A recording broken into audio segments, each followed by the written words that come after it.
Hello, hello, hello. Welcome in Fantasy Life right here with you for the next 2 hours. Kendall, Valenzuela, Adam, Ronis on this Friday morning. Adam, we made it through the week. We're still best friends. The show is off and running. What a great day. How you doing?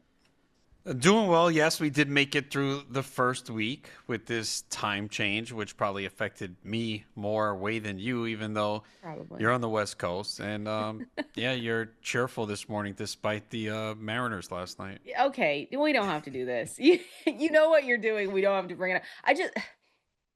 I can't. I actually can't even put it in words. I've got my Seahawks hat on now because now I'm just looking ahead to football season. I just can't. Brian, you let Woo pitch like that, and then all of a sudden they just say, "Actually, we're gonna give the whole thing up." It's just I can't talk about it. That was brutal. It was Imagine you actually brutal. had the Mariners money line on that Did and you? sit there. No, I had, Oh, but I okay. did have Woo's strikeouts over 5.5, and he finished with 5. Okay, that sucks. It does suck. At least he's an all-star, right? That was fun. And then Cal Raleigh's in the home run derby, so I'm gonna Yeah, be home run okay. derby's always fun. Definitely That's a gonna be different group fun. this year too. So I I know think it's a you'll be good watching, rooting for him. I think it's a good group. He's obviously I think I was saw the betting odds yesterday on TV. I think he's the odds on favorite, but that was one of my favorite. I don't know what one of your favorite just sporting, I'm going to call that a sporting event that you've ever been to, but I went to the one in LA a couple of years ago when Julio was in it. Hmm. And that was such a home run derby is so fun to be there in person and watch. I wasn't in the outfield like trying to get any of those home runs, but it was really really fun. Yeah, I've never been to it. I've been to the All Star Futures game, Well, that's uh, cool though. but yeah, that would be pretty cool to watch in person. Actually, from what I'm seeing, O'Neal Cruz is a slight favorite over Riley Ah, right now. dang it. All right. Could Well, change. Could good change. change. That's on Monday. I'm gonna wear my Cal Raleigh jersey to the show. Might be the Just last just time this year, right? would you stop? What come on, it's Friday. We've got good vibes going on. It's free Slurpee Day. I'm gonna tell you Oh, all the cool is things it? that Oh, yeah, because it's 7-Eleven. July 11th. Yeah, I know you're gonna go get a free No, I'm Slurpee. not. You know I'm Come not. on, All that sugar? why? No. Oh my, just a small little like a little cup. If I'm No? gonna indulge in sugar, it's gonna be something Chocolate. different, not a Cake? Slurpee. Cheesecake? Yeah, What are we cake, doing? donuts, cheesecake, something like Donuts that. sound Yeah, good. but a All Slurpee, right, no. well, whatever. Everyone else listening, I know that they want to know this information. Free Slurpee Day. Justin Bieber has a new album out. Like, come on, the day can't be better. And we're hanging out. Well, look, we're trying to get you over that Seattle loss last night, and I Yeah, I guess know. all I those things can't. will help. Yeah, I don't want to talk about it. You know who's probably, well, maybe a couple days ago wasn't having the best day? Najee Harris. Did you see that news come across our Yeah. Twitter feed yesterday? So let me just, I'm gonna read the report, and it looks like Najee Harris has an eye injury from a fireworks incident on the night of the 4th of July. So the report came out that it was a fireworks mishap at a July 4th event. This was per his agent telling Adam Schefter. They said the injury was superficial, and that Najee Harris is expected to be ready for the upcoming NFL season. So, unfortunately, it looked like a lot of injuries happened at this event that Najee Harris was at, or where whatever he was doing, because one person was hospitalized and he lost a few fingers, and another some other people were taken to the hospital as well. But for Najee's side, again, it looks like they're saying that he's going to be good to go for the NFL season and for training camp, but not a good start, not a good start to the month, not a good start to for anyone. You never want anything bad to happen with fireworks. Yeah, and it's surprising that people still handle these fireworks or are near them, I especially know. if you play in the NFL. So there was several injuries according to the report too, people who attended, Oh, and one really? person lost fingers in the Oh, accident. that's So awful. it That's really awful. is. That's So with Harris, he was so when they first signed him, I think people were optimistic because they looked at the backfield and said, "Wow, absolutely. he's going to get a massive workload in a run-heavy offense." Then Omarion Hampton was drafted, and they said, "Oh boy, this is not going to be as good of a pick." Now, early in the season, you might see a lot of Harris, depending where he is after this accident. But I think everyone believes that Hampton is going to become the lead back. At least that's the way drafters are acting. Because if you look at where Hampton is going and where Harris is going, everyone is believing that it's going to be Hampton's backfield, even Yeah. though it might take a while. Because you have to remember, So fantasy players don't like Najee Harris because he's not flashy. He's not breaking off long runs. He's not making the highlight films unless he's like trucking someone. You need someone to pick up 3 yards, he's going to do it. You need him to stay on the football field, he's going to do it. So the coaches love Najee Harris. He's played in every single game in his career. His first 4 years, 17 games every year. He's had 1,000 yards every year. It is coming with 3.9 yards per carry. He can catch the football. He had 74 receptions in his rookie year. Hasn't come close to that since. But yeah, so that's the one thing is that you might see him early on in the season, but I think everyone believes that Hampton will eventually emerge or just become the guy that gets 60% of the touches because this is a team that absolutely wants to run the football. Drafted an offensive lineman in the first round last year, brought in Najee Harris. So you know what they want to do. It's no secret. They want to run the football, and Najee Harris will be a part of it. But you just look at where Hampton's being drafted, people are believing that Hampton's going to take over. I've seen him go as early as round 3. Wow, really? Yeah. That's early. And I'm all about getting your guys. Right now he's on underdog RB15. And Yeah. that's See, yeah. and so if you translate that to a different league, that's basically third round, fourth round for a Yeah. running back. We know on underdog, the receivers go way higher and the running backs get pushed down. So once you start getting into redraft, and especially in some the leagues where people are very aggressive, you're seeing Hampton go pretty early. Wow, and you're right. I mean, but we always have this conversation about Najee Harris because right now he's going as the RB36 for it Yeah. on Underdog. I just no, it's true though that a lot of fantasy drafters, it's really just a thing where they just overlook Najee Harris and they say, ah, don't, over the years hasn't really been someone that we go in each week and we get calls about him. But I will say, to your point, he's been durable. I mean, that's all he has been. He's clear 1,000 rushing yards each of the last 4 seasons. He hasn't missed a game. Knock on wood. I'm not going to be the person to jinx that, but like Najee Harris has been incredibly durable, and so I've actually taken him in a few drafts. I was, hand up, way more excited about Najee Harris when he landed with Chargers before they went out and drafted Omari and Hampton. That was me. I was really excited about it, but like you said, I still believe that he is going to get a pretty good workload at the beginning of the season. Now, again, it won't surprise me if we're sitting here in week 8 and we start to see the shift, even maybe even earlier than that, and we start to see the shift to Omari and Hampton, where he kind of becomes the 1A or the RB1 for this offense. But in our initial projections at fantasylife.com, it's pretty close. Like when you look at the rushing attempts, we've got 180 going to Omari and Hampton, 155 going to Najee Harris.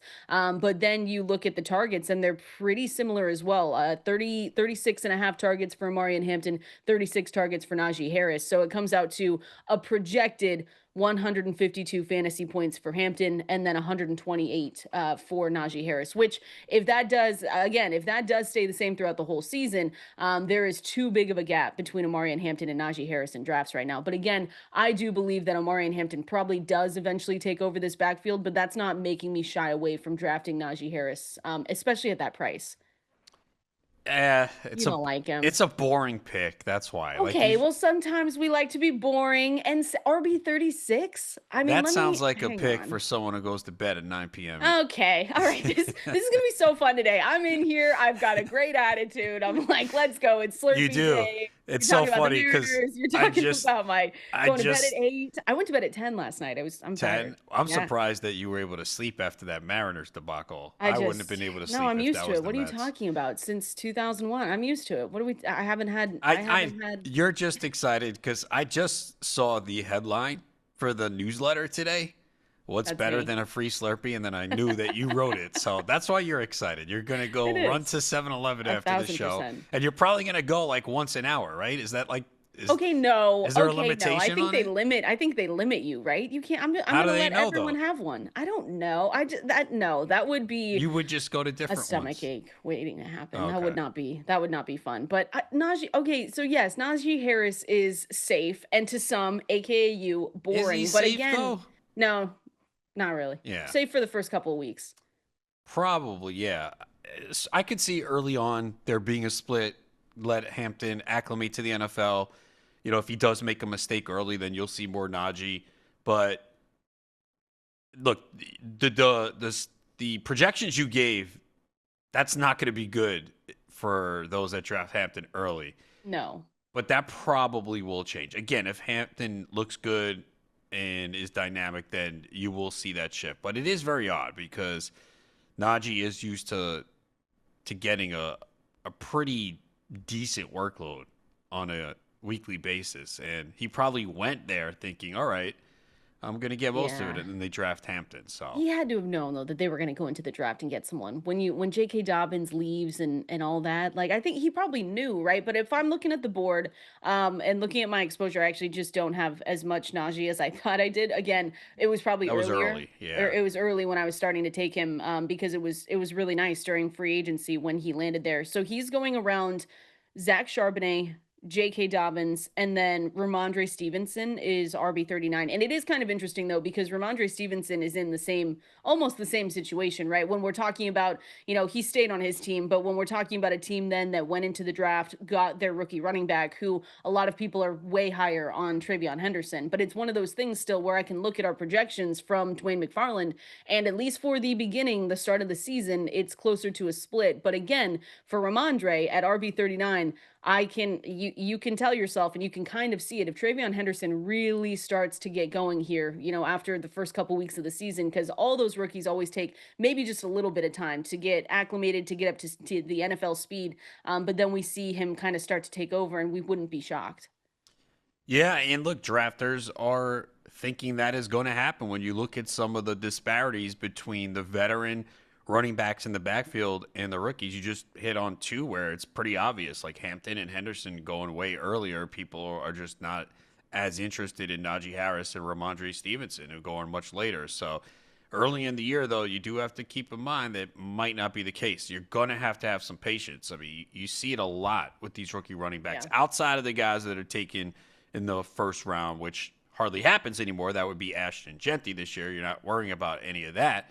But these other running backs, especially with a veteran there, it could take some time. You're going to have to be patient. You can't give up so quickly. And that is difficult for some fantasy players. They want Yeah. results immediately. And I'm sure there were some people last year that cut Bucky Irving early in the season, and they Hmm. couldn't wait. And then they watched as Bucky Irving went off on another team. Or Chase Brown. That one Chase took Brown's that one another. took a that one took a little bit longer than expected. That one, are Yeah, you I'm still in? Are you still in on I was on talking to Chase someone Brown. about, yeah, about Chase Yeah, Brown yesterday. you're Yeah, I not. am too. No, no, I Oh, am. I am fully. I'm surprised how many, not how many people, but I have heard, oh, well, Chase Brown, maybe the workload comes down, or Zach Moss is back from his injury, which I do understand that Zach Moss is coming back. It was the neck injury that pushed his season out of the way. Like he wasn't able to finish the season, and then they get Samaje Perine. I actually have been taking a good amount, if anyone besides Chase Brown, I like Taj Brooks, the rookie that they drafted as well. But I still believe fully that Chase Brown is going to have that role. he needs the volume because last year, as the volume increased, he got less efficient. So it is very important. But when you look at what they did in the offseason, I think we were all waiting for a bigger splash for Cincinnati to do out of that backfield. And I think that was why there was hesitation on Chase Brown. Well, what are the Bengals going to do? Are they going to bring Yeah. someone in? It can't be good for Chase Brown. And when it all settled, you're like, okay, this is still a guy that's probably going to get the majority of touches in the backfield. So you feel better about taking him early in drafts. Now, we know it's an offense that's going to put up points and likely going to be playing in shootouts because the defense doesn't look like it's much better. I'm finishing quarterback, and every single time they show a Joe Burrow, post game, I'm like, they give you the stats and everything, and at one point they had that stretch where they were scoring 30 plus points each game, and they were still losing. And it's like, oh my God. Again, Joe Burrow put up MVP like numbers last season, but because they were losing and they just couldn't get any sort of win, they didn't. He obviously wasn't in the running for that. But for, like you said, for Chase Brown, we have him projected, fantasylife.com, 854 and a half rushing yards. And then the receiving work as well. He has 61 targets, 51 and a half receptions, 427 receiving yards over there. So we're still in. And people know that though, because he's also being drafted pretty high. Yeah, he is. I mean, you're He's generally seeing expensive. him going round three of like Yeah, redraft he's leagues. RB11 right Yeah. now, so right outside the top 10. Yeah, sometimes late second round too, depending on the way the draft goes. Yeah, so it's between these guys, we know again, bringing it back to Najee Harris and some of the rookies, it's going to be it's interesting where some people say, hey, I want to make sure that I'm drafting the rookie because eventually he's going to come on, and then you have other guys though like Ramondre Stevenson, like Najee Harris, who you say are boring picks, but could be ones that again I've taken a little bit of Najee Harris, so I'm okay with it. I know you're not. Well, I mean, look, it depends on Whatever. where I'm at in the draft and what's on my roster, but they're not very appealing All right. I'm trying to because look at like anyone around him. they're just I know. emergency situations where maybe early in the year one of your running backs goes down early and you're like, oh, I guess I gotta put Stevenson or Najee Harris in my lineup this week. This is why I don't have a lot of Najee Harris. Cam Scadaboo is RB35. Yeah, That'll so do it. that makes That'll do sense. it. We're talking about him later. I wanted to. I couldn't find my ASU hat. I wanted to wear it for him today since we're talking about the How could you Giants. lose that hat? I don't know. I just don't know where it is. You lose It's a lot of stuff? no, no, not usually. Okay. Not usually. I'm usually pretty. Yeah, I know where everything is except for this hat. I, apparently. Best game I've ever been to too. It was the Peach Bowl Oh yeah, when they that's right. played That was the Texas. best like football game or best sporting No, event. I think that's one of the best sporting events I've ever been to Okay. because we got the overtimes. It was drama. At some points, we were just a lot. I went with a lot of my friends. We were just there for fun, for the vibes, because ASU. We love ASU, but it was incredible that they even made it that far. So we were just loving life, and then all of a sudden, yeah, it was one of the best games I've ever attended. I have to throw that out there. What's one of That's yours, yeah, that by the was a way? good game to be at. You got a game always in the back of your mind when people say what's the best live sporting event It's you've seen? probably it's got to be baseball. Oh. I Oh, haven't gone to as many football games. Most of my football games have been Cowboys Giants in New so York. that hasn't been as Yeah, I as mean, fun yeah, I for think you. the Cowboys have won all of them. Well, that's There was good. one that came down to a field goal, but probably it would have to be a baseball playoff game. I was at the Yeah. I don't know if you remember Todd Pratt hit a walk-off home run for the Mets in the playoffs. Okay. I saw Bobby Jones pitch a one-hitter in the playoffs too What? for the Mets You've against the been to cool Giants. games. Yeah. Those are good So games. most of the sporting events I went to were baseball. I haven't been to as many baseball and hockey games, especially recently. I Yeah, want to I go to a haven't been to big them. time college football game. Yeah, that's what you said. That would be Yeah. so fun. It kind of works with our schedule, right? I mean, a Saturday evening Yeah, game. I guess it depends where it Yeah. would, the travel and everything. I guess it's because it's growing up in New York. College football hmm around the area, there's just nothing.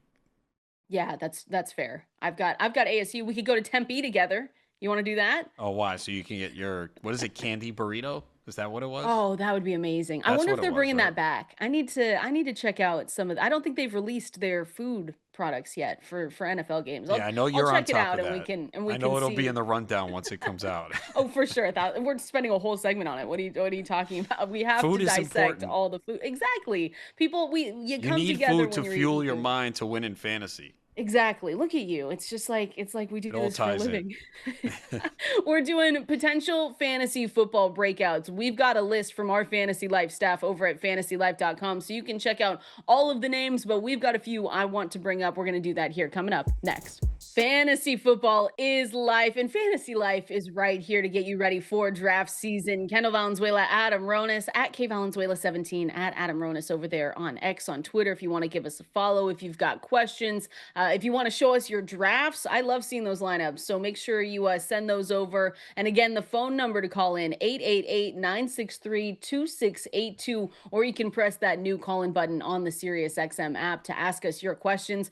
We're going through potential fantasy football breakouts, Adam, which is always a fun time because this is the best time of year where you're not like nothing's wrong yet. You're all good to go. We've got just a few days until I should say maybe a week until training camps fully start. We've got rookies reporting here pretty quickly, but this article is live, fantasylife.com. We won't go through all the names because we want you to go visit that new upgraded website. We've got upgraded tools and everything for you to dominate your leagues. And you can use that code SXM20 to get 20% off any Fantasy Life Plus subscription. But do you have your breakouts yet? Oh, we have an article coming out on Monday.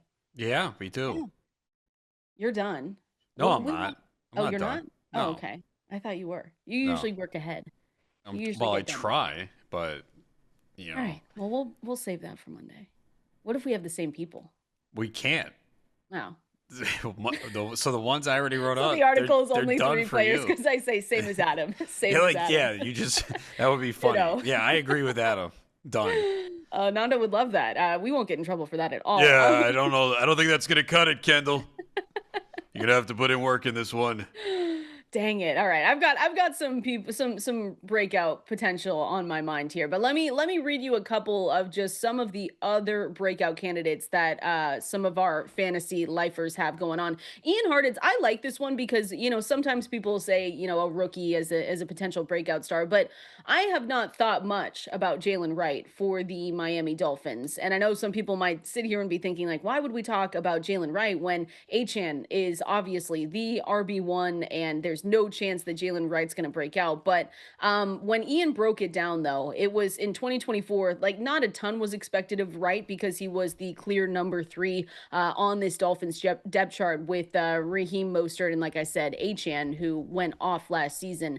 But now, just ahead of this season, they released Mostert, did not re sign Jeff Wilson. And then I think their only free agent addition was Alexander Madison. So there is a path. Again, it's not something where we're saying if you draft Jalen Wright right now, he is absolutely going to be a day one starter for you and you don't have to worry about it. But, we always talk about the injuries. We always talk about guys just maybe getting a little bit more than they had in the past. So I kind of like this breakout candidate because it's not someone that everyone's going to be talking about.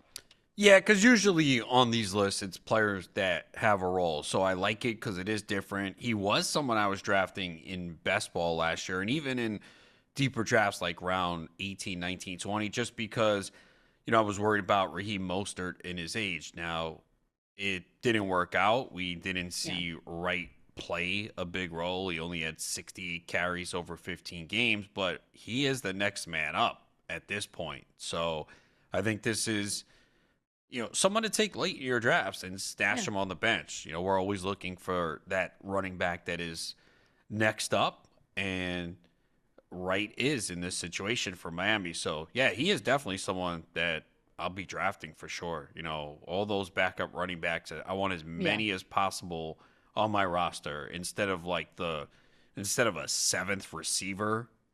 I want these backup running backs. So Jalen Wright definitely fits the mold that I'm looking for.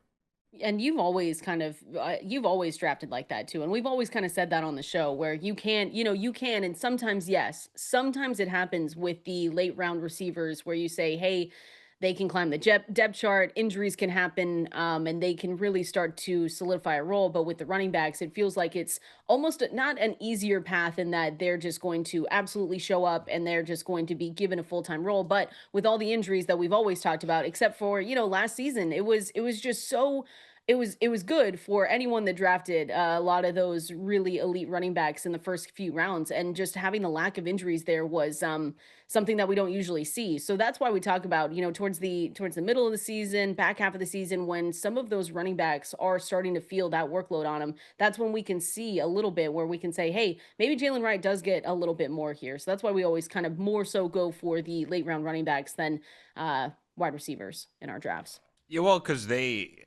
usually have more of an opportunity to work themselves into a bigger role with an Yep. injury. Again, we didn't see a lot of the injuries last year at the running back position, but that's a spot, especially if you look at HN and what he's done. And I don't think Wright would put up the numbers HN would, but if they get back to the offense improving and they continue to target the running back, then Wright would work himself into that role. And he's very cheap.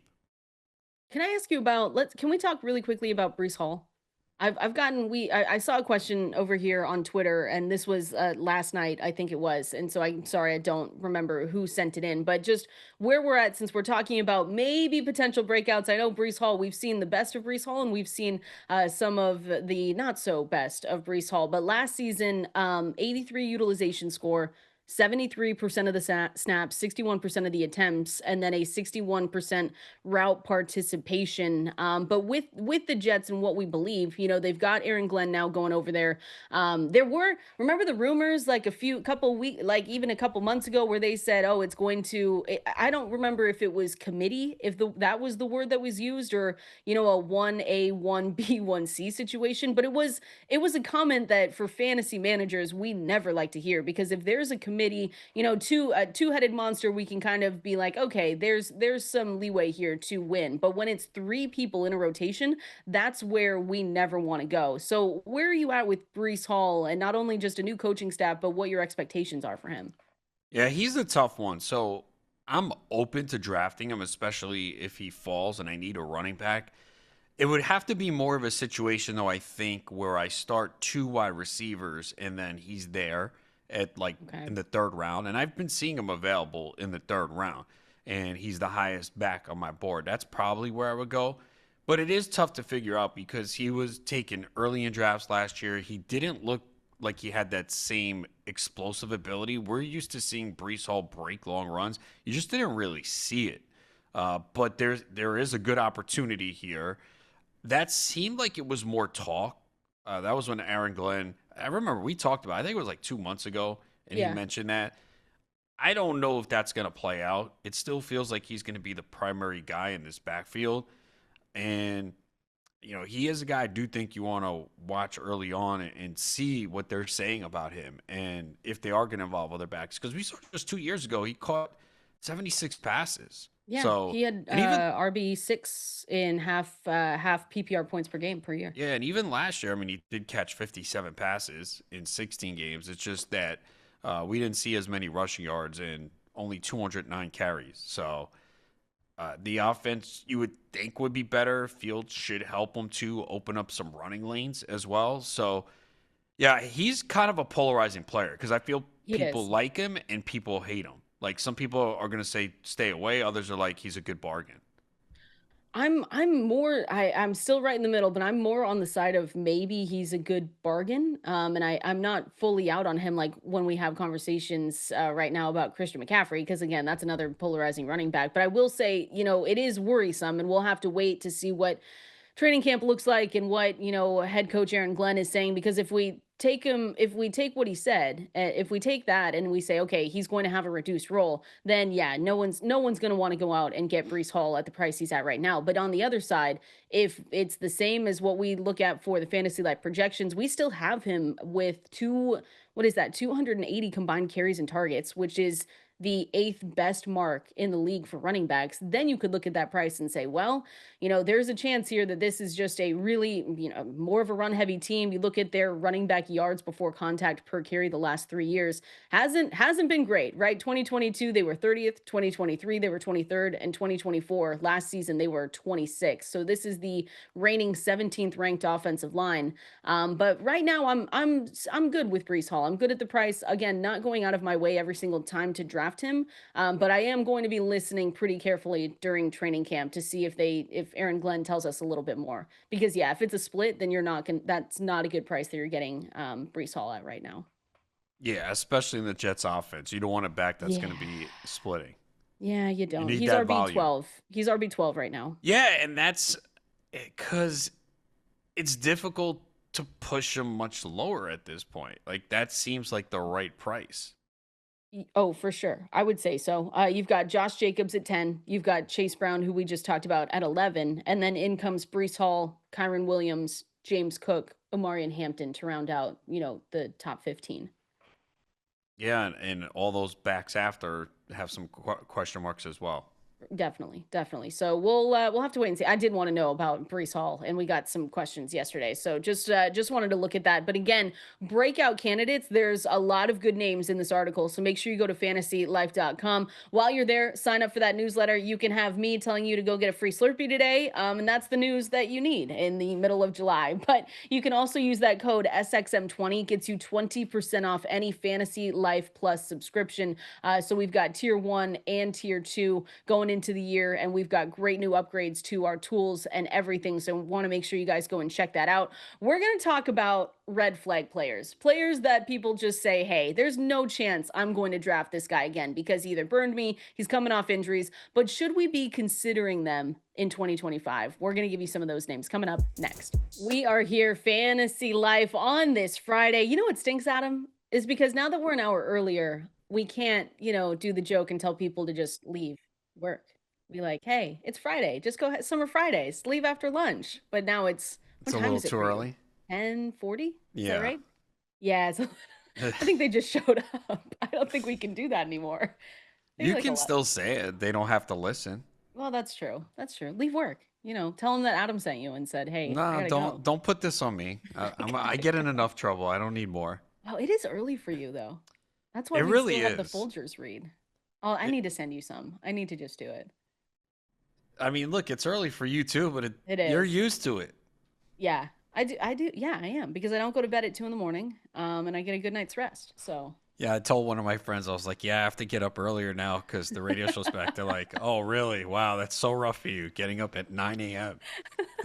I was gonna say it's nothing like the Sundays. Those were fun though. But yeah, we need to get you some Folgers. So many people still agree with me though that Folgers is good. We need to get them on the phone.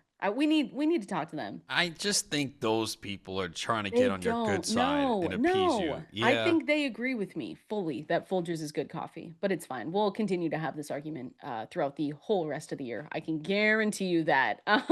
Red flag, Adam, that you do not like Folgers, Folgers good coffee. Yeah. transition. I like it. Yeah, Red look at flag, that. Come Folgers. on. We're in mid-season form right now. Red flag that you don't like Folgers coffee. Also, we're talking about red flag players, potentially players that, either burned a lot of people in the past or they're coming off injuries or they just can't go back to them. And who I have to bring up first because I really do want to know if you're back in on Kyler Murray for 2025 or if you're just like, no, he did enough for me. I will say though, looking back at Kyler Murray's numbers over the past couple of seasons, like no, he did not fully outperform his ADP. He wasn't amazing. He didn't give you a top 5, even a top 10 fantasy finish. But I will say he's finished 11th, 10th, and 11th and averaged 18.5 points per game. So now he's going around QB 12, I want to say. So right outside the top 10. I might be back, Adam. And I know I should probably learn my lesson, but it's the rushing production that he has the potential to give you that I think is the reason why I keep coming back. So again, we were getting him more around QB 11, QB 12 last season. So he didn't totally burn you, but he also just it was a frustrating year where I remember the ups and downs of what he was doing for you in terms of fantasy points per game, and it was a little bit frustrating. Yeah, A I think little it a was lot. a lot frustrating, and I think he did burn us. When you just look at I it from a know. game to game perspective, yeah, the total numbers at the end of the year, sometimes that can be misleading because you need the consistency, and we just did not get it from Kyler Murray. So to me, he's in a group of quarterbacks, though, that are really close. So I have not drafted him yet. I am not avoiding him, but it just feels like he's just not going to wind up on a lot of my teams. Because there's a whole bunch of quarterbacks in that area that I like. So he would have to probably be the last one among them remaining. The key for Kyler Murray is he's got to run more. He talked Yeah. about it, how he's going to run more this year. You hope to see that because he only had 78 rushing attempts last year and 572 rushing yards. And there were times, too, when you watched him play where it looked like he had open lanes and he just did not take off. So if he's going to go back to running more, I think that's really going to help for sure. Because, yeah, his yards per game were 33.6.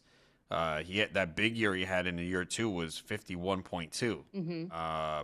So if he got back to that level, and maybe that's asking a little too much, but get back to 100 rushing attempts, I think that will certainly help. And then, of course, if he can develop better chemistry with Marvin Harrison That's Jr., got to be key. yeah, and if Trey McBride has the positive touchdown regression, although Trey McBride didn't score much in college either, so we are sitting here blaming Kyler Murray, but is it just Trey McBride? But if he's gonna get that many targets again, you would think that he would score more. So I guess you could tell yourself a story where the Cardinals Mhm. offense just gets it all together, but we've also seen just inconsistency from Kyler Murray. So I'm not avoiding him, but he's not a target.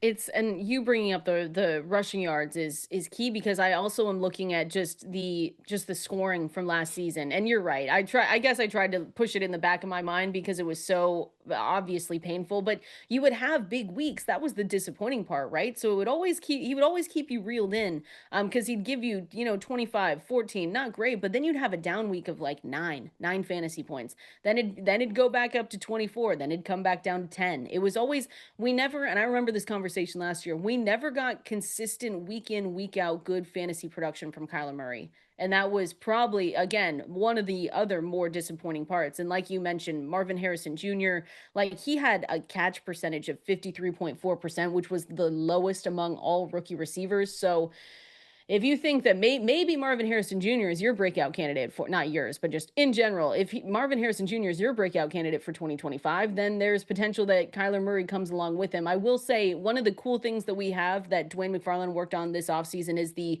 floor ceiling projections. And we've talked about those on the show before on Sundays, but the median projections for Kyler Murray are not bad. 227 and passing yards and 33 rushing yards per game.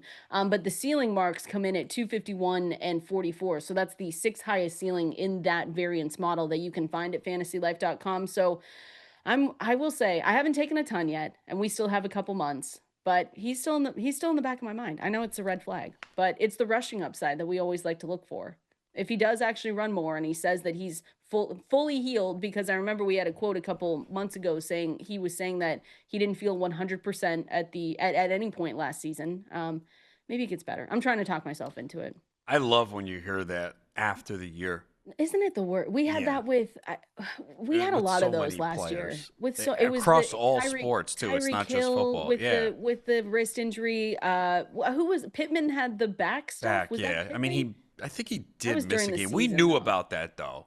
That was like Remember when they obvious. said though, like he's not getting surgery, and we said, wait, why? Yeah. The season was kind of lost already. Like there was, yeah, it's always really frustrating when we hear that afterwards, obviously. But yeah, But if like we you knew could, that. and that's the thing. You have to be careful. Like, so where did you say Murray finished overall last year? I've got it in this article, QB Okay. 11. Yeah. See, that is so misleading because that sounds good. You're like, oh, but that's It is sometimes yeah, it is. when you don't have a player on your roster and you just hear QB 11, you're like, oh, that's pretty good. But when you have the player and you follow him week to week, that is so misleading. That QB 11. And I that's don't where you have disagree. to look at the consistency of what they're giving you game to game because it just wasn't there with Murray. Like he had a stretch where he had this is 6 points for a passing touchdown, 23.2 and 26.2. You feel good. Then he gets you 6.2. And you're Yeah. like, all right, I can't start this guy. Then he goes off for 30.7 the next week. You're like, all right, I'm back in. He has a bye. You put him back out there. Then he goes 10.4.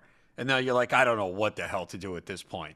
Do I play someone else? So that's the part of it that you don't see when you just hear, oh, QB 11, that was good. No, I'm sorry, it wasn't. It was not a good year for Kyler Murray in fantasy because there was just a lot of inconsistency and he drove you crazy. And there were weeks where you're like, well, I Sure got to did. play someone else. And then if you did, you might have missed his big week. So he could definitely improve. And again, this is fantasy because we've seen him have top 10 finishes before, but it's been a while since we saw that running Yes. elite running. Like it was good last year, but it should have been better. And you hope that when he says that he's going to run more, that he's telling the truth because more people are going to buy in then. But like I said, for me, he's not a target, but I'm not avoiding him either. It's just, it would be like, okay, well, I need a quarterback now. And a lot of the guys I like are off the board. All right, I'll take Kyler Murray, but I'm getting a second one. I'm getting a second Yeah, one. you got to get the backup for sure. I will say expensive on underdog.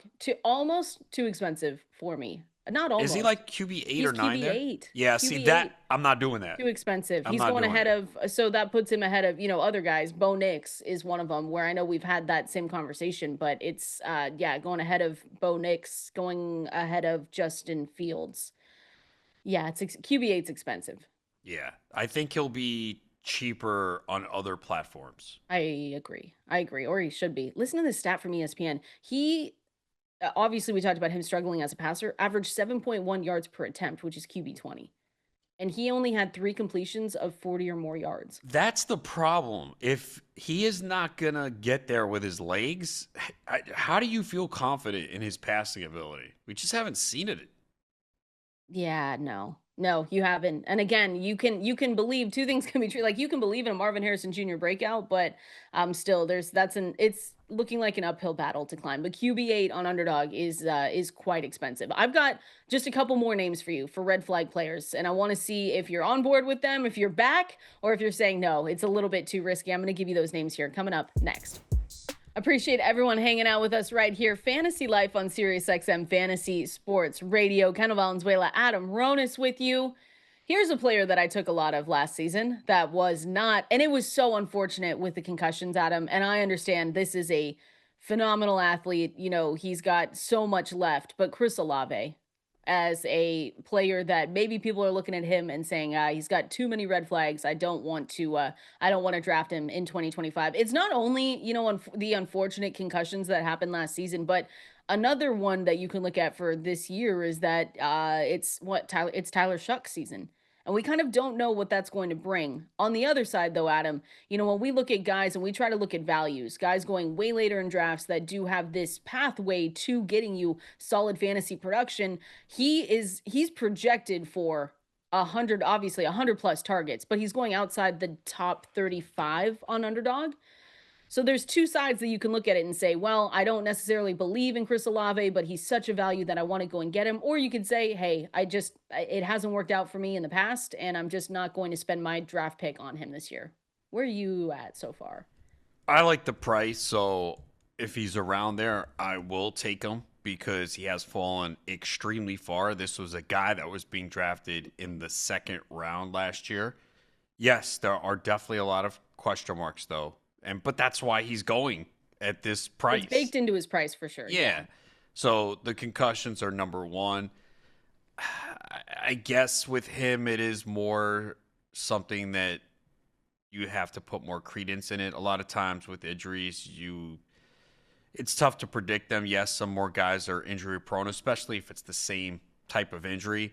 So you will be holding your breath if Olave takes a big hit. So there's risk there. And then, of course, with the offense and the quarterback, but he's going to get the targets. So He as long as is. the quarterback is not horrendous, he's going to be a big part of this offense. And uh, again, it's cheap. So I don't think I have him anywhere yet. And I definitely don't.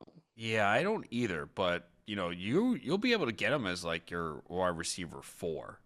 I think in a lot of drafts. Yeah. And that's why I say like price, when we look at price, you could be out on someone at least or just say, hey, the injury history, Tyler Shuck being his quarterback, I don't necessarily know if I want that. But again, he is being priced right outside, right at 35, wide receiver 35 on underdog, and will probably go a little bit later on other platforms. But for someone that's projected for 115 targets, it's almost the same as Rashid Shaheed. I mean, Rashid Shaheed is projected for 91 targets, 59 and a half receptions. They're pretty close in total fantasy points for their projections for 2025. But again, Adam, I understand when people look at this offense and they say, the quarterback situation. We just don't know what we're going to get, but it is baked into his price. So that makes it a little bit easier to click draft if you like him. Yeah, and again, you're not paying a high price tag. You're not counting on him for a big role. He's probably No. more of a flex spot. And if it doesn't work out early in the season, you can just go in a different direction. But I understand why it's difficult for people to draft them. And, you Yeah. look at that range of receivers, there's some appealing receivers in that range that you might like better. Yeah, I mean, Jawan Jennings, Rome Odunze, going ahead of him, Calvin Ridley as well, and then Yeah, I Jordan definitely take Addison. Ridley over him. Yeah, for sure. Ridley, I've taken more. I definitely have taken more Rome Odunze, Jawan Jennings, and then after him, Jordan Addison, Chris Godwin, Jerry Judy. Yeah, Addison, I guess there's the potential suspension for one to Is three there games. though? How Yeah. long are we doing that for? I think he has a court date, if I'm not Oh, does mistaken, he? coming up. Okay, Yeah. I'll look it up. Wasn't that supposed to be last year? It's No, him and one other receiver. Who July else? 15th. Oh, okay, coming up. Yeah. Maybe we'll get some answers. I don't think though if it's Potential 1 to 3 games. I don't think that is going to make Yeah, it's not. anyone I don't think that's stop a huge drafting him. deal. Yeah. No, no, I think you can. I mean, I don't know. I don't think you should be avoiding him if that's going to be the potential suspension. Who else are we waiting for a Uh, suspension potentially? Rasheed Rice, but it looks Yeah, like that's that's going to right. be next year. Wow.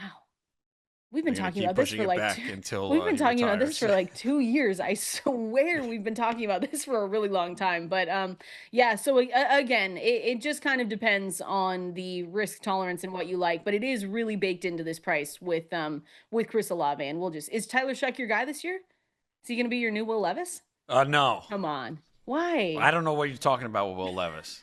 I have no idea what that Come on, means. I drafted Kyler Murray all last season. We got to talk about Will Levis just once. It is time for the Fantasy Life Water Cooler. We're going to be taking your phone calls as well. FantasyLife.com to go and check out that upgraded website. We're going to the water cooler next.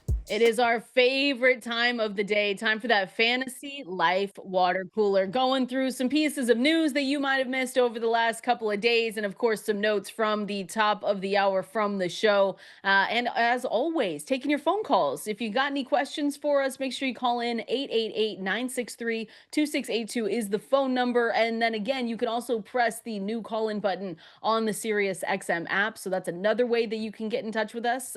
So give us your calls if you have any questions. And as always, fantasylife.com. Any of the articles that we talk about today, any of the projections, you can find all of that at fantasylife.com. Use that code SXM20, gets you 20% off any tier 1 or tier 2 Fantasy Life Plus subscription. We talk about all the projections all the time. We've got week 1 projections if you want them. We've got week 1 rankings already done as well, and it's been a really good last couple, especially last couple of days at Fantasy Life, because we did so many new upgrades to the website that you guys definitely want to go and check out.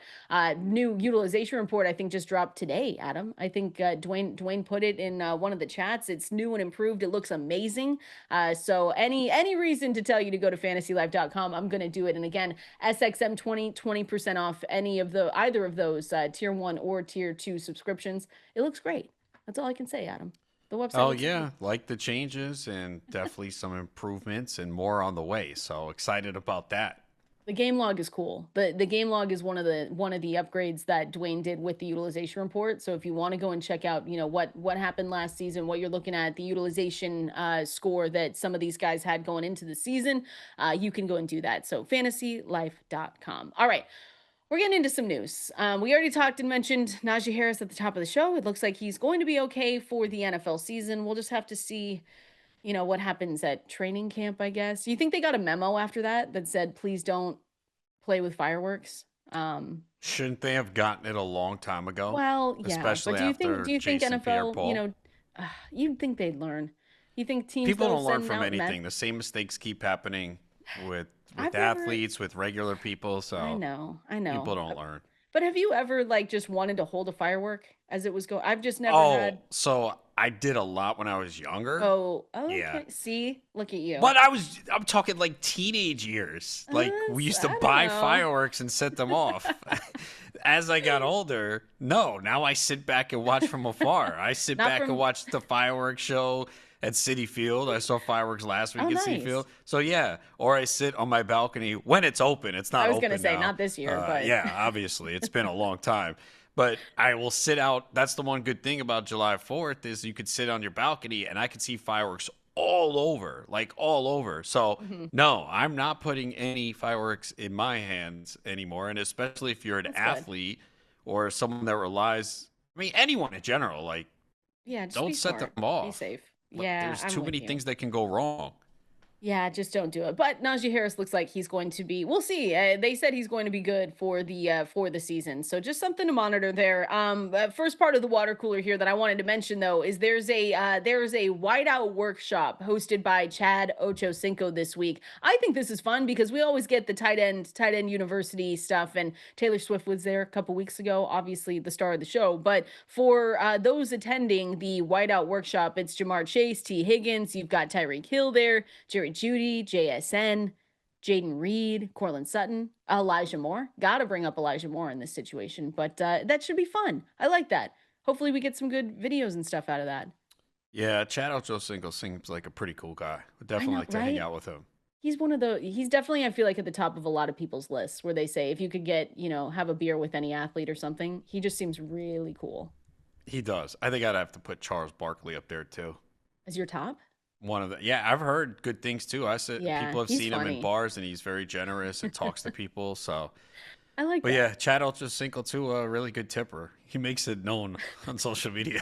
Oh, does he like say it all the Oh, time? you haven't seen? Yeah, like No, no, send it to me. oh yeah, That's he'll hilarious. like the bill could be like $71 and he'll tip like Oh $200. my gosh, generous. I love Yeah. that. I love that. Well, yeah. I Well, mean, when you have money like that, well, you okay, can be no, but so, generous. a lot of people have money like that, and they won't tip like That is, you that. know what? That is a good That's point. like Oh, that's really nice. yeah, I What? heard a story this Uh-oh. past week. I'm not gonna say who. It's actually someone on my team. Oh no, don't Someone call I him know. out. Her boyfriend was a driver, and this guy did not tip. Who? I'm not gonna say who it is. I'm Like not an throwing my athlete? yeah, an athlete. Oh no, yeah, we can't say it. You can tell me during the break. All right.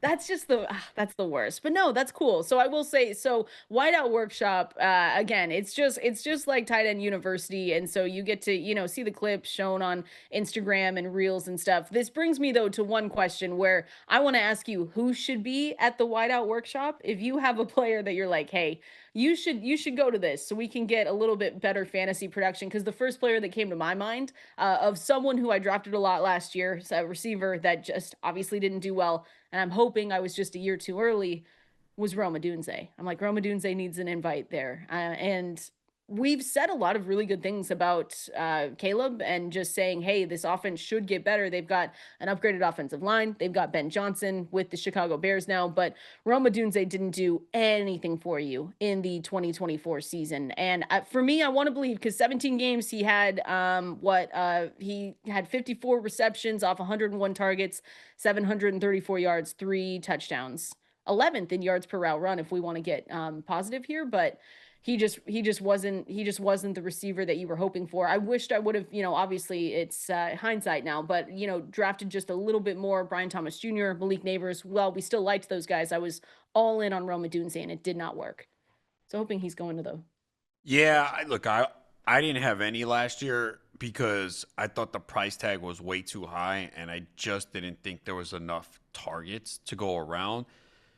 And we're all feeling better about the Bears with everything that they've done. Now they did bring in more I was gonna targets say you too. must feel the same way then this Uh year because you now have Colston Loveland, you yeah, now have Luther Luther Burden. Burden, you still have DJ Moore there, and I mean we talked about DeAndre Swift and his usage yesterday, but then you probably have to feel the same way, right? Well, I haven't taken him yet. I mean, I like the talent, I like the player. It's just yeah, how is it going to be It's the distributed? targets, yeah. Yeah, that's the biggest concern here. But you do see receivers sometimes in their second year take that step up. I mean, they're going to need it from him.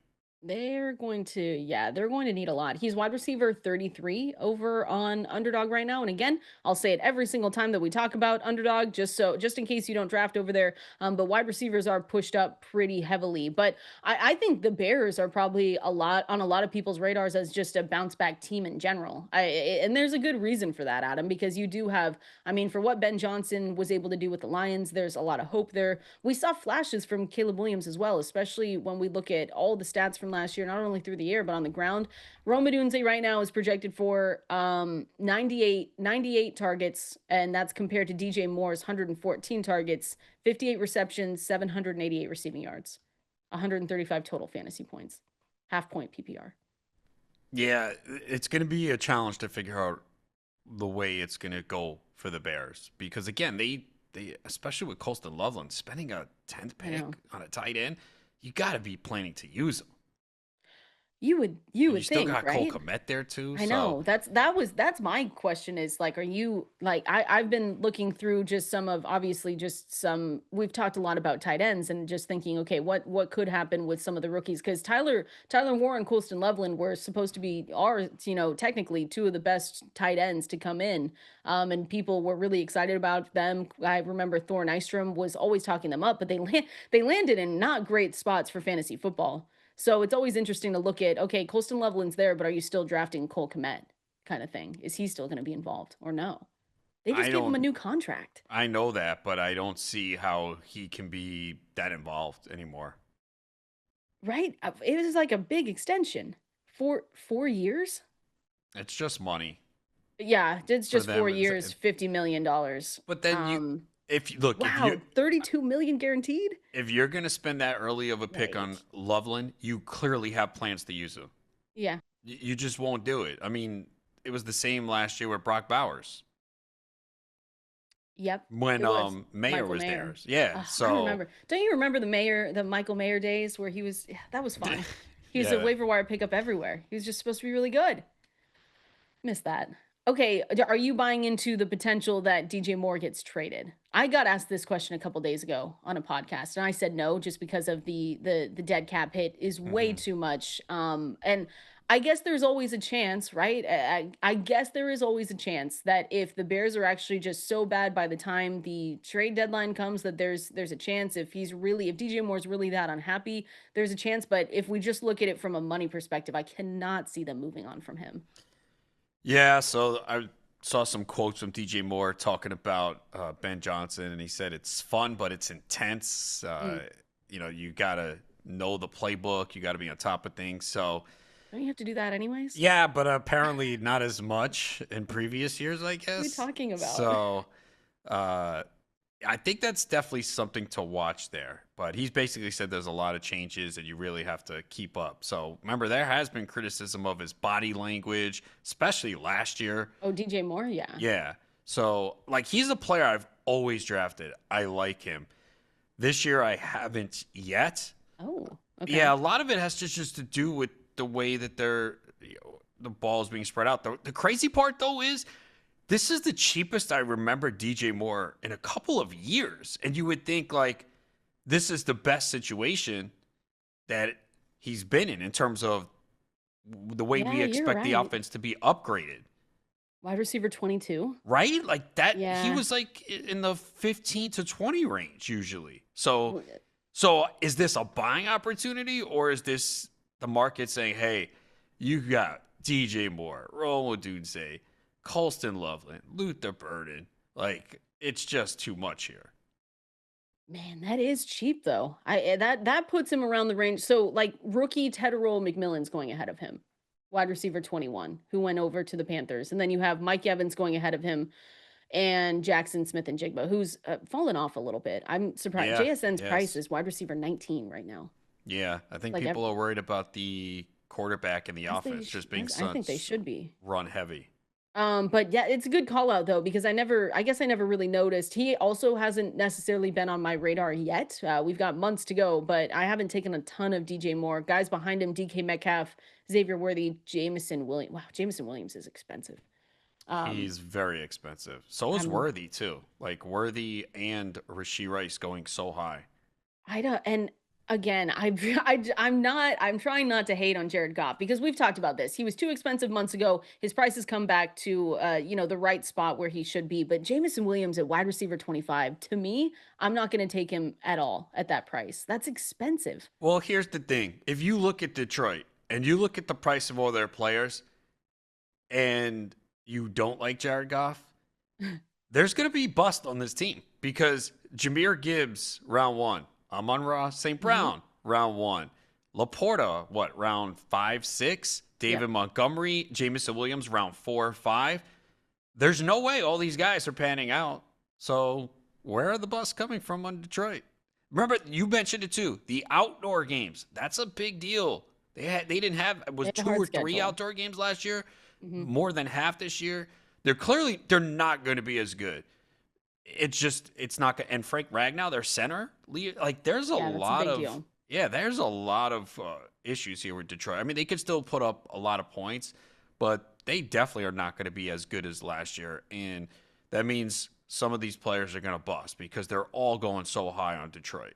And here's the thing again. I love the Detroit Lions. I love watching them, but I mean, when we look at and if we're talking about regression for Baker Mayfield and for some of these other quarterbacks, Jared Goff unfortunately has to be in the same conversation because we've talked about it with Terry McLaurin, we've talked about it with James Cook, we've talked about it with Baker Mayfield. Jared Goff, again, we said this, but Like his passing touchdown regression is coming because he had a career high 6.9% last year. His previous highs were 5% and 4.9. And again, that's all our projections are still projecting Jared Goff to be a good quarterback. But if you're expecting passing touchdown regression and you have a quarterback, if you're targeting Jared Goff that doesn't run for fantasy football purposes, it's just not something I want to tie myself to. 2% of his fantasy points came from rushing production last year. So again, love the Lions as a full NFL team. I'm still going for him. I love him on Ross St. Brown. I've taken Jameer Gibbs, but when we get down to those, Jameson Williams being a wide receiver 25, going ahead of other potential wide receiver ones in their offense, I can't get behind it. But we've said that. Adam just doesn't, he doesn't want to talk about Jameson Williams. He heard my stuff about Jared Goff, and he said to himself, you know what? I can't do this anymore. That's all to say again that he's going off the board right now. I'm looking at Jameson Williams, wide receiver 25. We've been talking about some of the more expensive wide receivers and who we like to target, who we don't.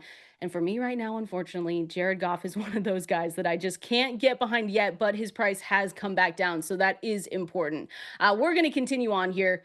Maybe Adam comes back. Maybe he doesn't. Maybe he just doesn't want to talk about Jared Goff anymore. But appreciate everyone hanging out with us here today. Again, fantasylife.com. That's where I want to point you in the direction of before we continue on here. And again, the phone number 888-963-2682, or you can press the new call-in button on the SiriusXM app. I'll get to your phone calls. Adam and I will get to your phone calls, but fantasylife.com is where you can see all of the upgrades that we have. SiriusXM Fantasy Life right here. Kendall Valenzuela will be back with you. We're back. Was it the Jared Goff talk, Adam? You just, it makes me nervous. I sometimes think that you're just not, you don't want to talk to me anymore. Then I have to go, but we're back. We're ready to go. And we're talking about the Giants. I know you wanted to talk about them. One of Yeah, your this one ever. I could disappear on as well because the Giants, Please don't. not a big fan of this team. But look, here's the thing. Whatever. I'll say this all the time. I've said it for every fantasy sport because I run into this conversation with like casual people or whatever. Yes. Do I despise the New York Giants? Yes. That does not mean I will not be objective. I drafted Malik Neighbors all over the place last year. I Yep. told you this. I could not believe in my home league where there is at least 3 or 4 Giants fans that I was able to get Malik Neighbors in round 4 because in the high stakes leagues he was going round 2. So I'm like, there's gonna be someone that takes him, and I could not believe that he fell to me in round 4 Yeah. in a league with a lot of Giants fans. I was just stunned. But yeah, that's sometimes where it can be difficult when you're drafting in very competitive leagues, trying to adjust to a home league or a casual league because I'm Mhm. so used to those competitive leagues with people in the industry or high stakes leagues where everyone's pretty sharp. So you have to pay up. And then I was just stunned. So yeah, I will still draft Giants players, Philly players because I want to win. And if you just don't mess with the players on the teams you hate, you're not going to win. Mhm. There's good Yeah. players on every team. So yeah, I don't like the Giants, full disclosure, but doesn't But you're impact still me drafting drafting the them. players. Yeah. Exactly. We knew that about you. Hopefully everyone is like that. But I know some people that aren't. And so it is important. It is important. So when we talk about the Giants, let's start from the top with Russell Wilson. We talked about him a little bit in our rewinds, going through what has happened this offseason. But now, in case you missed it, Russell Wilson is still around and he's with the Giants now. He is 36 years old. So I think the question really he's quarterback 30 in our rankings. He is someone that I am not drafting. I don't think a lot of people are going to be drafting either. But the one thing that we can say about him is, we're still going to get the Russell Wilson moon balls, right? He's still going to be able to get Malik Neighbors the ball, which I think is the most important. But what Malik Neighbors was able to do last season with what, 4 or 5 different quarterbacks, it was impressive. So Russell Wilson's going to be turning 37 in November. I'm just here to say I do believe that we see Jackson Dart sooner rather than later. For an organization that knows they need to win now, I understand going out and getting Russell Wilson. Then you go out and get Jameis Winston. and then you draft Jackson Dart. So, whatever the order is, maybe we do see a little Jameis Winston, which would be good for us in fantasy football because we know what he brings to the table. But I just think that we're going to see Jackson Dart at some point during the 2025 season, in really deep leagues. Like maybe you go ahead and stash him, but I just think he's going to be on the waiver wire as someone you go and pick up. Yeah, there's definitely going to be more than one quarterback once again. So Malik Neighbors can get ready for that, even though it didn't impact him last year. But yeah, Wilson will likely be the guy to start. And Yes. if there's an injury early, I could see Winston coming in to buy Dart some time. But you would think at some point that we see Jackson Dart this year. I agree 100%. Like you said, if there's an injury to Russell Wilson in the first couple of weeks, Jameis goes in. I could see Jameis being traded, like really. But we talked about the trade deadline. I know that's looking way far ahead, and that really doesn't impact how we're drafting right now. But you've got three quarterbacks on there. If Jackson Dart comes in and he's solid, he's giving you good enough production. That organization just wants to win, and it's a hot seat situation. So if Russell Wilson is not doing it for them and it's early, I agree. Jameis Winston maybe for a few games before they put in Jackson Dart, but I just ultimately see Dart being the QB1 sooner rather than later. And like you said, Malik Neighbors, that is an impact. We saw, how many we have him projected for 162 and a half targets. I believe he had That's 170 last insane. year. I know. It's still going. I'm saying, like, even though we are kind of expecting multiple quarterbacks again, he is still projected for a lot of targets, a lot of 104 receptions, 1,233 yards, and 9 touchdowns, despite all the quarterback movement. And that's really going to be the key for him to whether he has that massive season. Like, we know he's going to have a very good season. I think it's been proven already with all the quarterbacks and the offensive line play last year that he was still able to produce. He did miss 2 games. I'm trying to remember, it was a concussion, right? Because yeah, Concussion? it was at the Yeah. Cowboy Giant game I was at on the sideline late in the game, and he had a concussion. Yep. And he missed the next 2 games. Yeah, he missed a lot more time than we expected, though. That was the annoying part. Yeah, but at least he came back, and he had a stretch too where he did not score any touchdowns. So he finished with 7 on the season, but there was a large stretch. He scored 2 in week 3. He didn't score again until December 15th. So he went 8 straight games without a touchdown. So if that can get up to 9, 10, which is not asking a lot. You would think the No. quarterback play would be better this year with what they've brought in compared to last year. So, Neighbors is going in the first round, and sometimes you might see him go 6 or 7 overall if someone's Yep. optimistic on him. But the bottom line is it's similar to last year. He's going to get huge volume, and I know we both liked him a lot last year because there were a lot of people like, how can you take this guy in round 2 with Daniel Jones at quarterback? Yeah.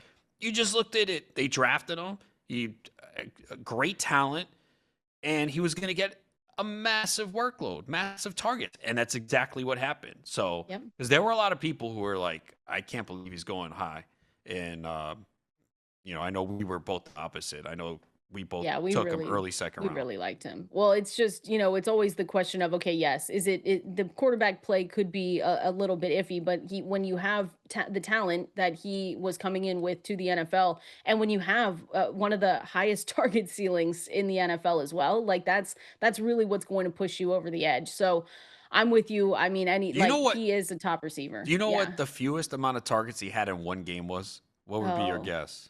fewest amount of targets. Yeah. Oh, it's got to be something outrageous though, then. So maybe 10, No, I mean that would be 8, 8. 7. And that was Okay. in week 1, his first game. Wow. 7. And then yeah, he had a few other games with 8, but he had looks like 10 games of at least 10 targets. That's crazy. I mean, he was incredible. He had an average of 18.2 PPR points per game, which was the third most by a rookie in NFL history behind Odell Beckham Jr. and Randy Moss. Could Like you that's good imagine too company. if the targets were better? He had 3 No, 100-yard exactly. games. It was a lot of short passes that he racked up receptions, but a lot of short passes. He only averaged 11 Mhm. yards per reception. So if he just got better quarterback play, it really speaks volumes of how good he was to do what he did last year in that situation with the Giants.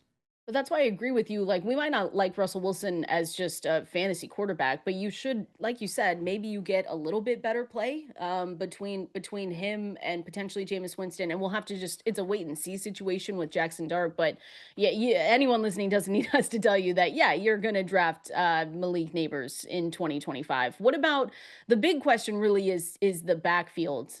Tyrone Tracy is someone that you and I loved last season. I remember when he went down during a training camp, I we think were we were live on on the air. live. We Yeah. were, and I told you the news, and you were like, "No, I have so much." You had just taken Tyrone Tracy in a draft the night before, I believe. But Tyrone Tracy now is our Fantasy Life RB 32 consensus ranking, and then our guy, my guy, Cam Scattaboo, Arizona State legend. We love it. I will say, everyone has gotten on the Cam Scattaboo hype train, Adam, because he has not cheap, unfortunately. And he is someone that I do try and walk away with. But again, with his price tag, RB 35, and Tyrone Tracy's not going that far ahead of him, it's been tough to always get him. But what do you expect the workload to be? Tyrone Tracy dealt with, the fumbles, the drops last season. How do you see this backfield kind of splitting? This is a tough backfield because I really am not sure what they're going to do. And it's also an offense that you don't really love. So they're both pretty well in the same area. They So are. I'd probably take Tracy slightly above, but I have taken Scatterbo in some best ball drafts. Mhm. But it's probably going to be a split, would be my guess. I And if agree. Tracy fumbles early on, that's a big problem. So I think that's something to keep an eye on. But yeah, I think they're going to cut into each other. They are. I see it as and as someone that loves Cam Scattaboo, we can also, pull back our fandom a little bit and know that it's probably going to be a 1A, 1B situation, but more so given to Tyrone Tracy to start. And like you said, he did battle last season with the drops, with the fumbles. He played at least 60% of the offensive snaps in the final 6 games last season. But like I said, 12, I think he had 12 combined fumbles and drops, which was just right behind Brees Hall, who had 15. And both those running backs were the only ones with more than 10 combined drops and fumbles last season. So there were times where it wasn't good. Cam Scattaboo is, when you watch him, or if you just go watch the game that I just said was the best game of my life. Go watch him against Texas at the Peach Bowl. He's a bowling ball, Adam. He's just, and he never stops. He is not afraid to go for it when we talk about contact. And so I do think that Cam Scattaboo, though, does fit this offense very well. I think he fits this offensive line because we know, like I said, he's just going to put his head down and he's going to run, and he is not going to go down on first contact. So that's something I love about him too. But again, expensive. They go right next to each other on underdog. So I've made sure to actually split and get a little bit of Tyrone Tracy. I have a bit more of Cam Scattaboo because of, the college connection and everything like that. But I do agree with you that it'll be more of a split than maybe some people are thinking. Yeah, that's the way it Let me see feels. I mean, what's it's our and I guess we'll projections. get a feel for it early in the season too, which, will suck after you. I mean, you just Yeah, hope you make after the you right draft draft him. pick. Yeah. 166 rush attempts for Tyrone Tracy. So 723 rushing yards for Tyrone Tracy. Cam Scattaboo's at 508. And then the receptions are kind of the same. Tyrone Tracy has a bit more targets at 42. Cam Scattaboo at 33 for 30 and a half receiving yard, or I'm sorry, 229 receiving yards for Tyrone Tracy, 193 for Cam Scattaboo. So again, it's right down the middle. Yeah, and it kind of We're feels leaning that's the towards way it's going Tracy. to be. Yeah. So you're redraft though, because I know we like him in best ball. Is that a situation where you're kind of staying away, or are you okay with drafting either of those guys? Oh, I'm okay drafting either of those guys because more than likely they're going to be, bench players for me. Mhm. And then I'll kind of see how it evolves and make a decision from there what to do. But yeah, I'm open to taking either guy at the right price. Anyone else on this offense? You want Theo Johnson? You drafting him? I'm, as Just a say you can late say second no. tight end, maybe, yeah. It's not a bad dart throw. I think he's like tight end 32, I think, in our rankings. I mean, He had an injury last year, right? yes, he got hurt. He had I the think it was Liz late in the Liz year. Frank injury, unfortunately. Okay. And you also forgot about one of the What did I most forget? targeted receivers on this team, Ooh. Wandale Robinson. Oh, stop. Are you drafting Wandale Robinson? Do you want to talk about him? Like in the 20th round, maybe. It's not a bad pick, Do you realize right? how many targets he had last year? No, I actually don't. Tell me. 140. What? He had 140 targets last year. I would, if you gave me 100 guesses, I probably wouldn't have He had gotten that. 93 receptions. You know what? He's projected for 101 targets this year. Now, he had 93 receptions for 699 yards, all short passes. He's okay. He's projected for 671 and a half receiving yards. Maybe I'm sorry. I should have talked about him. I mean, Late round. Late yeah, round. You don't need to it's spend that much on him. Where do we think he's going on underdog? where, like, what wide receiver number? Yeah, Probably in the 60s or 70s, right? probably. Yeah, it's gotta be. 72. Yeah. There you go. Yeah, full It's a good point call out there. PPR, he might get you some cheap points on some weeks, but non PPR, yeah, stay away. We're going to do Mike's Hard Reach of the Week. We're going to go through some of our favorite players this week that we want to reach for. We need to have them on our teams. We're going to give you those names here coming up next. Let's be real, you're here to win a fantasy championship. And guess what? You're not going to win playing it safe. You've got to go hard, and no one understands that better than Mike's Hard Lemonade. So, to succeed in fantasy, sometimes you got to take bold risks like reaching for a rookie, making a blockbuster trade, or blowing all your fab on a breakout player. And yes, we know your league mates might roast you in the group chat, but hey, legends do not play scared. They go hard, just like Mike's Hard Lemonade. So crack open a Mike's, kick back for a second, and remember, nobody makes lemonade like Mike's. Find Mike's nearest you at www.mikeshard.com. Mike's is hard, so is prison. Don't drive drunk. Premium malt beverage with flavors, all registered trademarks used under license by Mike's Hard Lemonade Co., Chicago, Illinois. Fantasy football is life. We appreciate everyone hanging out with us here today. It's draft season, Adam. It is time to get down to the nitty gritty. We are not here, like I said, to play it safe, though. We are going to do Mike's Hard Reach of the Week, brought to you by Mike's Hard Lemonade. And we're going to go with our reaches of the week. So each week, we're going to spotlight who we are willing to reach for, Adam. We do not care if we get roasted or if you're mean to me. That's really what it is. You say, that's a boring player. Whatever. I'm going to reach for him anyways. And we're going to go through our players this week that we liked and that we were reaching for. You want to start or me? You can Who do go. you have? All right. Oh my gosh. Thank you so much. One of the quarterbacks. Whatever. One of the quarterbacks, though, one of my reaches of the week is still Trevor Lawrence. And I know we've talked about Trevor Lawrence. We talked about him on Monday with the one and only Matthew Berry. He has not lived up to those number one pick expectations. And I think that he's had a pretty tough go for Jacksonville in terms of just coaches and everything else going on. But I do think that this season is really going to stack up to be a good one for Trevor Lawrence. And so, based on his price and based on just the ceiling floor projections that Dwayne McFarland has put out, I just am really liking Trevor Lawrence at a cheaper price. We've talked about the quarterbacks going in a range where we don't necessarily want to be taking them. We talked about Kyler Murray's going as QB8 off the board right now on underdog. Baker Mayfield is definitely expensive too. So for me, I look at Trevor Lawrence and I think that you not only have Brian Thomas Jr., who is still going to be great, you have Travis Hunter, who could be a difference maker on this team. And it's just all for me sets up for Trevor Lawrence being able to outperform his ADP currently that he's at. And so he's my reach of the week. And I don't care. I like it.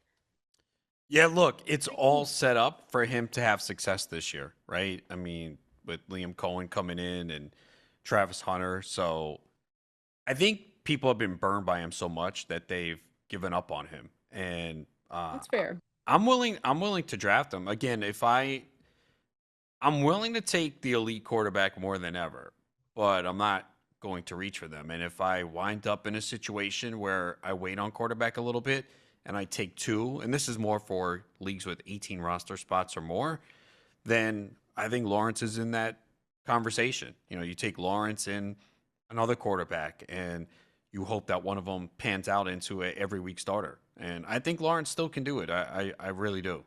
I hope so. I mean, it just when we talk about, a quarterback whose offseason went well for him, we mentioned Caleb Williams before, but for Trevor Lawrence, I mean, you just hope that it's there, right? We haven't seen the boom Trevor Lawrence season, and I still think that it's in there for him. Like his fantasy points per game by year hasn't, I mean, it hasn't been great. The only great season we got was a QB 11 finish, and that was 2022, 17.4 fantasy points per game. But 2021 it was 11.7, and then 2023 16.4. 2024 was 14.5. Yes, he had injuries. We didn't see that much of him towards the end, but that was good for QB 23 finish. So I just think it's kind of there. The supporting cast ratings that we've talked about before, they were ranked 25th in 2024. I think they got better there.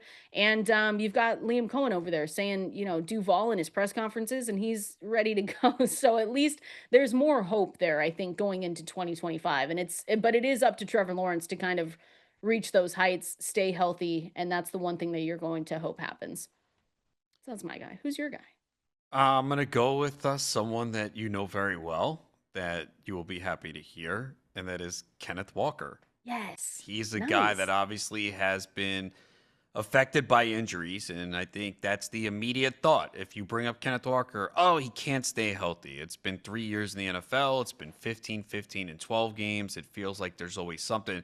But let's not forget, last year, he had 7 touchdowns in the first 5 games. He's never played behind a really good offensive line. They did improve it in the offseason, and they brought in Clint Kubiak as offensive coordinator. So they like to run the football, and he tends to feature one running back. So I don't think you'll see Zach Charbonnet as much. And we've also seen Walker get more involved in the passing game, especially Mhm. last year. 53 targets last year. And the targets went from 2.2 to 4.7. So we know he can catch the football. And he's really been hurt by a poor offensive line. But if Yeah. he can stay healthy too, uh, in an offense that wants to run the ball a lot, I think you could see a massive season from Kenneth Walker this year.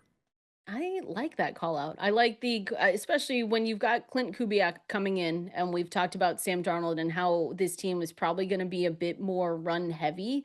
The only thing that I agree with you, the only thing that people say about Kenneth Walker, and it is fair, is the injuries. I've drafted Kenneth Walker this season. I think I have more Zach Charbonnet though. I will say, just in case, because it's been hamstring, hernia, ankle, missed 2 games in 2022. He had the groin and then the abdomen injury in 2023 and missed 2 games. And then last season was the worst, though. It was the abdomen, calf, ankle, and he missed six. Well, also, DK Metcalf apparently has like a candy diet. So maybe with DK Metcalf being Oh, out of Seattle, Kenneth Walker improves his eating habits. I don't know. I'm just joking. I don't know what.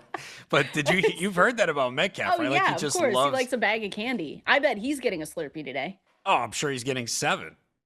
You can't go back. It's just He's like, going to have his people all go for him. no. And then, And just get Slurpees. I like yeah, the call out though. I do like the call out. Like you can look at a lot of Kenneth Walker's stats, and like what was the Ian Hartitz wrote a stat that he had a 39.9% tackles avoided rate on rushes, which he was the is. highest mark since at least 2020 among running backs with 150 carries. Yeah, That's he's very absurd. elusive. I mean, and he's Yes. had to because of the offensive line. So if he could just get some blocking with that metric, forget it.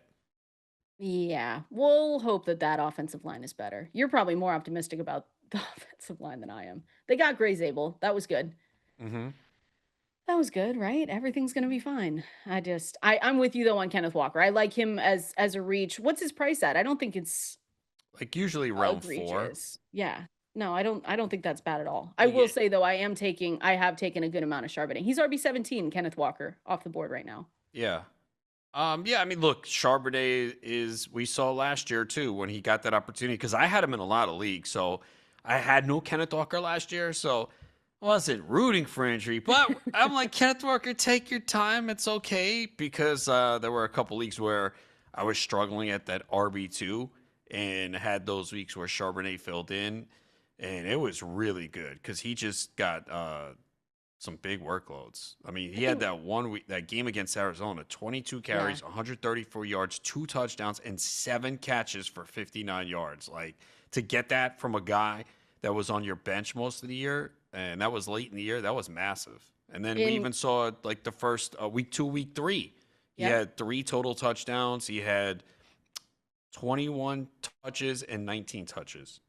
I just in games where so it's 9 games where he's been the featured back over the past 2 seasons, so that's when we bring up when Kenneth Walker has gone down, but he's got an average of 19.3 combined carries and targets in those games. So the other part of it is it's very clear, and again, I know like Clint Kubiak coming in, things could change, but it's clear that this team when they look at Charbonnet, that they know that he's capable of stepping up when if and when unfortunately we've seen Kenneth Walker go down. So I like the call out. But It's a he good one. doesn't have standalone value though.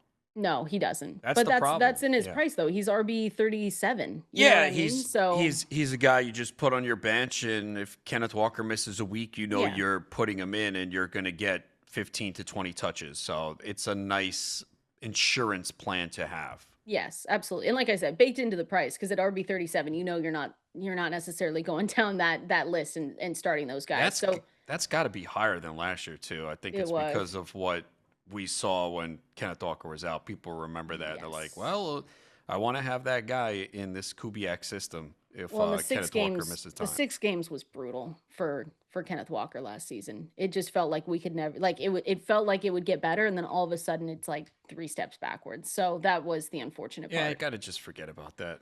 Yeah, eat some candy. Do the DK Metcalf Yeah. diet per Adam per Or Adam Ronis. the Just eat some slurp. candy. It's Get it 7-Eleven day. get a Slurpee, a free one. Oh man, yeah, that's what I well, it's a little bit early. I don't think I can do that yet. It's like almost 9 a.m. You've been up though since for like 5 Yeah, but that hours. doesn't mean that it's still not breakfast time. I probably no, we're not gonna do that. Well, Anyway, breakfast time is all day long. okay, all right. It is. I mean, it's It is. I acceptable to do eat love. You breakfast know at any what? time. Breakfast for dinner has to be one of the top 10 meals, right? I don't really What? do that. Oh my More like gosh. You need to have fun. 1 a.m., 2 a.m. like breakfast That's is better. dinner. Well, no, I'm saying like or if you go out, Oh, okay, if you go out you with know your what I mean, friends. and you Yeah, yeah, want it yeah. before you go home, you want to eat breakfast. I have no problem with that. That I sounds did that when delicious. I I'm did that hungry. in Ohio, Canton. Nice. Oh, the Waffle House, Yeah, right? well, what else is Yes. open over there? Yeah, it's a good spot. It's a great spot. All right, that was the Mike's Hard reach of the week because sometimes, we got to be bold and we got to go for our guys. So we're going to do this again with you guys next week for another reach of the week. Continuing on though, Adam, we've still got a lot that we can break down. I want to go through a few wide receiver sleepers, just a few names to throw them out there, see if you're on board with them. We're going to do that here coming up next. Oh, it is Friday. I missed this song. We didn't get to do this last year. Oh yeah, The vibes are because we immaculate. didn't have a Friday We didn't have show. not during the season. It No. is Friday. Summer Friday. Leave work. I'll say it. Oh Just no. leave. What time is it? No, it's noon. It's 11:55 noon. a.m. Perfect. Eastern. Go to lunch and don't come back. I'll come back. Okay. Go to the beach. Are you going to the beach? I no. What? I have some Come work to do on. afterward. Maybe next week. Maybe next week. Oh, go to the beach now. What are you doing? I can't. I have some work to do. What's the temperature today? It Summer is Friday in New York. What are we doing? 84. It's cloudy though. Nice. It's yeah, let That me doesn't see. matter. It's Yes, still it does. hot. Who wants to be on the beach with Oh clouds? my gosh. With So your it looks like Slurpee in your one hand, you're gonna do fine. the sun's not coming out on the beach till 3, 4 o'clock. That's not too bad. That's not bad. Weather's not looking It's gonna great. be 81 today. The sun is shining. I can see it. So then why Summer don't you Friday. go? To the beach? No. Yeah. No. No? I just don't. You don't No. want to It's be packed. outside? It's packed down here right now. Because I'm in Orange County. So I'm, by Disneyland. Oh, and then it takes forever to get the Yeah. traffic you have to deal with, Yeah. right? It's a lot. It's a lot right now. But you can go to the beach for us. I would like to. Maybe tomorrow. Maybe tomorrow. Maybe tomorrow. Summer Fridays. Appreciate everyone hanging out It's with gonna us be though. cloudy tomorrow too. What Vibes is are immaculate. Would this? you stop? You can still go to the beach when it's cloudy. It'll burn It's off. not the same. Well, no, it is though. It'll be fine. It'll burn off by the time you're there. Okay. Fine. You got to wear sunscreen. You could still burn. Anyways, if you're not doing the summer Fridays, if you're gonna be a responsible adult and stay at work, which again I do kind of recommend that, make sure you stick around. You got RotoWire Fantasy Sports today coming up right after us. Let me throw you one sleeper name, just one, because I've seen this name thrown around. Should we be talking more about Cedric Tillman for the Browns? Look, Is that I'm interested. I had him a are lot you last year. okay? Yeah. Look, I understand the quarterback situation is in flux. we don't know who it's going to be. It's definitely not going to be the same guy all season long. And you do have Jerry Jeudy, David Njoku, but we had a stretch last year of 4 games where Tillman was really good. So the talent is there. I know the situation is not ideal, but what's the price tag? You're not paying anything for him. Yeah. So I'm definitely interested. And yeah, I did have him in several leagues last year. Was really happy when he got that opportunity, and then he got hurt. Was it a concussion? I forgot what the Oh, I injury can't was, but he remember. got hurt. Yeah, but Okay. it was and then the season came to an end. But he had a stretch there of what 40 targets in 4 games and had 3 touchdowns. That had to So have been after Amari Cooper left, right? probably, yeah, that's Yeah. probably when the Okay. opportunity came. But yeah, oh, oh, even better. He has the same birthday as me. Oh, I wonder why. perfect. That's got to be See, your I guy knew then there this was some year. synergy and energy there. But He's yeah, second in air yards and total targets. yeah, he's a Wow. good player. But Okay. I understand why everyone's like, well, it's Cleveland. People don't even want to draft the primary targets in this No, no offense. one wants Jerry Judy or Yeah, David Njoku. I mean, David Njoku's one that I've seen as well. So, all right, Cedric Tillman, birthday buddies. That'll be exactly. your guy this year. I think you should claim him now. Like that's your breakout Well, star I, for I gotta claim 2025. someone a little bit better than that, that has more consistent No, you volume. don't. But It's fine. Wide receiver 62. there I you go. love Let's it. I go. love it. Appreciate everyone hanging out with us this week. We had so much fun being back with you. We're going to be back same time on Monday. We will see you then. Have a great weekend.